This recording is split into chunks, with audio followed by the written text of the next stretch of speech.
Many of you have probably heard it said that you should have a strong, unique password for each of your various password-protected accounts and devices. And you have probably also heard that you should change your passwords frequently, and never, ever write down your passwords. But let's be practical. Obviously, taking all these recommendations together creates problems for your memory. Most of us can't remember an array of complex, constantly changing passwords, at least not without some help. So in this video, I'm going to share 3 tips for practical password management. Securely record your passwords, rank your passwords, and use password management software.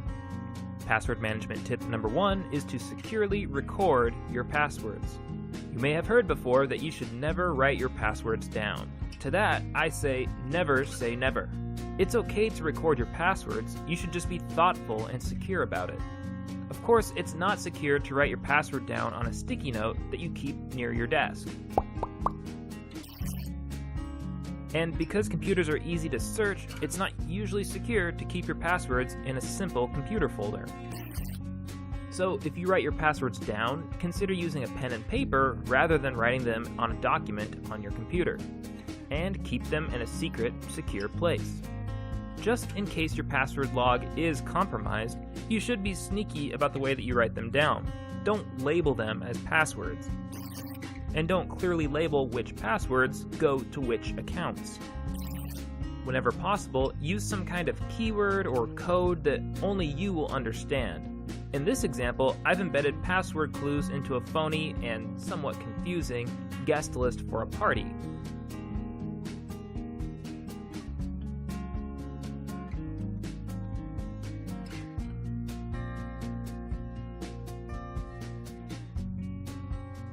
You should be able to come up with your own private system of clues that works for you. Something that you understand and something that you can remember. Password management tip number 2 is to rank your passwords. One way to cut down on the number of passwords that you have to remember is to rank your accounts into 3 tiers and to treat your passwords differently depending on which tier it falls into. In the first tier are the accounts where you have the most at stake. For example, your primary email account and your financial accounts would be tier 1 accounts. For these accounts, you should choose a strong, unique password for each account and make a standing appointment with yourself to change these passwords every 6 months. In the second tier are the accounts where you have a medium amount at stake. For example, with Facebook, Twitter, and Instagram accounts, you probably have a medium amount at stake. These accounts are full of private information, but they can't normally be used to defraud you directly. People can't steal from you using Facebook, at least not yet. For these accounts, you should choose strong, unique passwords and make a standing appointment with yourself to change them once a year. For these accounts, instead of composing whole new passwords for every account, it might make sense to simply cycle through your passwords. For example, maybe you make your old Facebook password become your new Twitter password, and maybe your old Twitter password becomes your new Instagram password, and so on. In the third tier are accounts where you have little at stake. For accounts where you feel like you have little at stake, for example, maybe the login information that you use for an online newspaper, you should choose a strong password and just reuse it across several accounts.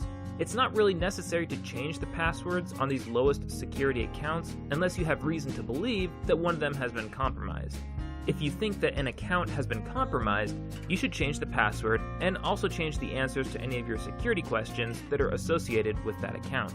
If the account isn't particularly important to you anyway, then you might consider just deleting it altogether and starting over with a new account. Password management tip number 3 is to use password management software. Web browsers provide the option of remembering passwords for you, and this can be helpful. If your web browser remembers your passwords for you, then you're unlikely to forget your passwords. Also, the web browser will probably automatically fill in the passwords for you, which means you don't have to type your password quite so frequently. Typing your password less frequently makes you less vulnerable to, say, a keylogging attack, which is a kind of attack where cybercriminals use special hardware or special software to record the keystrokes on your computer. Of course, relying on your web browser to remember your passwords has its trade-offs. If your web browser stores all of your passwords, then anybody who gains access to your web browser also has access to your passwords. For this reason, if you're going to allow your web browser to remember your passwords for you, then it's a good idea to password protect your web browser itself. Most web browsers have security settings that allow you to set up a password-protected account for the browser itself. You may also consider using another kind of password management software.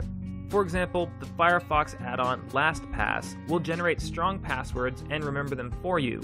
But once again, using such software does have trade-offs. The management software itself becomes a single point of failure. Whether you're using a web browser or a web browser add-on to manage your passwords, these management programs are usually accessible by one single master password. If that master password to become lost, stolen, or shared, then all of your accounts could be compromised.